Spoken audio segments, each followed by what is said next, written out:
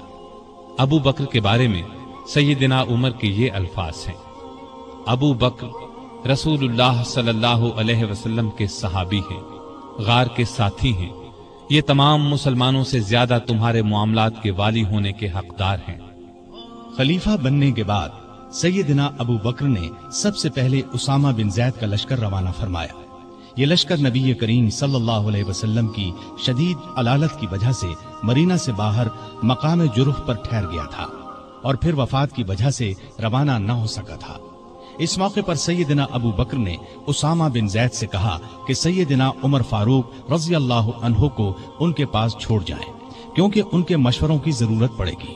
اسامہ بن زید نے خوشی سے یہ بات منظور کی۔ ابو بکر کی خلافت 2.25 برس رہی۔ تمام عرصے میں سیدنا عمر ان کے خاص مشیر رہے۔ اس دوران میں سیدنا عمر نے سیدنا ابو بکر کو مشورہ دیا کہ قرآن کو ایک جگہ جمع کر دیا جائے۔ انہوں نے یہ مشورہ اس لیے دیا کہ یمامہ کی لڑائی میں قرآن مجید کے حافظ بہت سے صحابہ شہید ہو گئے تھے۔ آخر یہ کام زید بن ثابت، سیدنا عمر اور بہت سے دوسرے صحابہ رضی اللہ عنہم کی مدد سے مکمل ہوا۔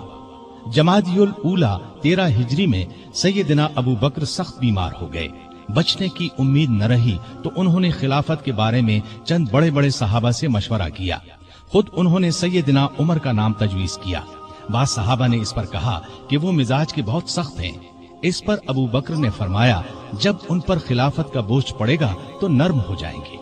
اس طرح تمام مسلمانوں کا سیدنا عمر کی خلافت پر اتفاق ہو گیا۔ سیدنا ابو بکر نے آخر وقت میں سیدنا عمر کو یہ وصیت کی کہ عراق میں مسلمان ایرانیوں سے لڑ رہے ہیں، ان کے لیے فوراً مدد بھیجی جائے۔ اس وصیت کے بعد 22 جمادی الاخری کو سیدنا ابو بکر نے وفات پائی۔ تمام مسلمانوں نے خوشی سے سیدنا عمر کی بیعت کر لی۔ اس طرح وہ مسلمانوں کے دوسرے خلیفہ راشد بنے۔ خلیفہ بنتے ہی انہوں نے ابو بکر کی وصیت کے مطابق عراق کی طرف ایک لشکر روانہ کیا۔ ابو عبیدہ رضی اللہ عنہ کو لشکر کا سالار مقرر فرمایا اور اس طرح مسلمانوں کی عظیم الشان فتوحات کا سنہری دور شروع ہوا۔ Iraq, Madain, Hulwan, Jazira, Khuzestan, Nahavand, Isfahan, Hamadan, Azerbaijan, Tabaristan, Armenia, Fars, Kerman, خراسان، سیستان، مکران، دمشق، حمص، لاذقیہ، یرموک، قنسرین، حلب، انطاکیہ اور بیت المقدس فتح ہوئے۔ بیت المقدس کی فتح کا واقعہ کچھ اس طرح ہے کہ مجاہدین اسلام نے قریباً 3 سال میں سارا شام فتح کر لیا۔ اب فلسطین کے صرف 2 بڑے شہر رہ گئے تھے، بیت المقدس جسے یروشلم بھی کہا جاتا ہے اور قیصاریہ۔ اس زمانے میں فلسطین شام ہی کا حصہ تھا۔ 16 ہجری میں مسلمانوں نے دوسری لڑائیوں سے فارغ ہو کر بیت المقدس کا محاصرہ کر لیا۔ اس شہر میں ابراہیم علیہ السلام، اسحاق علیہ السلام، سلیمان علیہ السلام، عیسیٰ علیہ السلام اور دوسرے نبیوں کی بہت سی یادگاریں ہیں۔ رسول اللہ صلی اللہ علیہ وسلم کی بھی معراج کے سفر میں پہلی منزل یہی تھی۔ مسلمانوں کا پہلا قبلہ بھی یہی تھا۔ نہ صرف یہودی اور عیسائی بلکہ مسلمان بھی اس کی بہت عزت کرتے تھے اور کرتے ہیں۔ مسلمانوں نے جب بیت المقدس کا محاصرہ کیا تو شہر کے باشندوں نے شہر کے دروازے بند کر لیے۔